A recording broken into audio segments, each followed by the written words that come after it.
ప్రపంచం అంతా మీరు ఒకసారి చూస్తే మన ఆచారాలు ఇక్కడుండే మనకంటే వేరే దేశాల్లో ఉండే తెలుగు వాళ్ళు ఈ పండుగలు బాగా చేసుకుంటున్నారు. మన సాంప్రదాయాలన్నీ కాపాడుతున్నారు. మనకు ప్రపంచం మొత్తం తెలుగు సంస్కృతి సాంప్రదాయాలకి అంబాసిడర్స్ గా పనిచేసే పరిస్థితికి వచ్చారు. ఇది మనల్ని చూసి అక్కడుండే ప్రజలు కూడా నేర్చుకునే పరిస్థితికి వచ్చారు.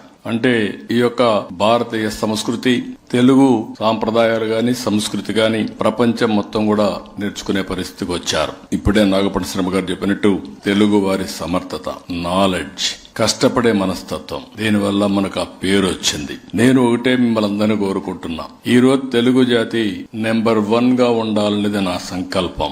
ఈ రోజు తెలుగు ప్రజలందరినీ కోరుతున్నా, మనం అందరం ఒక సంకల్పం చేద్దాం, తీసుకుందాం. 2047కి ప్రపంచంలో నెంబర్ 1 కమ్యూనిటీ ఏదంటే దానికి చిరునామాగా తెలుగు కమ్యూనిటీ ఉండాలి, తెలుగు జాతి ఉండాలి. ఆ సంకల్పాన్ని మనం తీసుకోవాలి.